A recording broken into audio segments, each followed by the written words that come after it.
Une amitié chrétienne par Rollin. Saint Basile et saint Grégoire de Naziance naquirent presque en même temps, et leur naissance fut le fruit des prières et de la piété de leur mère, qui, dès ce moment même, les offrirent à Dieu, dont elle les avait reçus.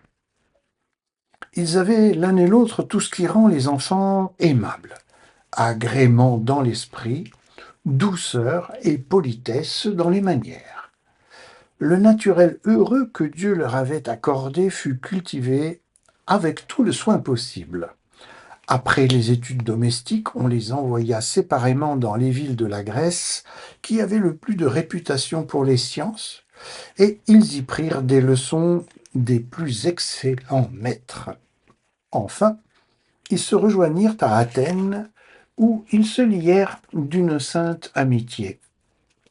Cette liaison se fortifia toujours de plus en plus, surtout lorsque ces deux amis, qui n'avaient rien de secret l'un pour l'autre, s'ouvrant mutuellement leur cœur, eurent reconnu qu'ils avaient tous deux le même but et cherchaient le même trésor, je veux dire la sagesse et la vertu. Ils vivaient sous le même toit, mangeaient à la même table, avaient les mêmes exercices et les mêmes plaisirs, et n'étaient à proprement parler qu'une même âme. Union merveilleuse, dit saint Grégoire, qui ne peut être réellement produite que par une amitié chrétienne. Nous aspirions tous deux également à la science, et néanmoins nous ne connaissions et n'éprouvions entre nous qu'une noble émulation.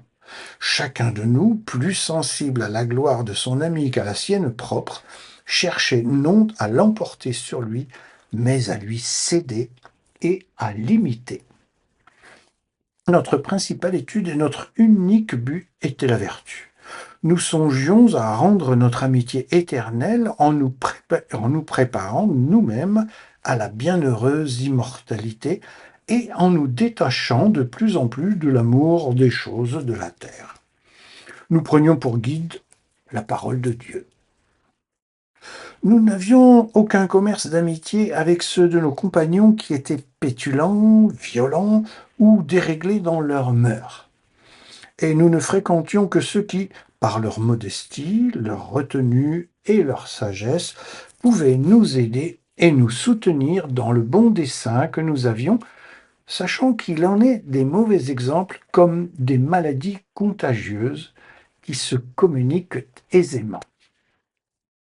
Ces deux saints, et l'on ne peut trop le répéter aux jeunes gens, brillèrent toujours parmi leurs compagnons par la beauté et la vivacité de leur esprit, par leur assiduité au travail, par le succès extraordinaire qu'ils eurent dans toutes leurs études, par la facilité et la promptitude avec laquelle ils saisirent toutes les sciences qu'on enseignait à Athènes, mais ils se distinguèrent encore plus par une innocence de mœurs qui était alarmée à la vue du moindre danger et qui craignait jusqu'à l'ombre du mal.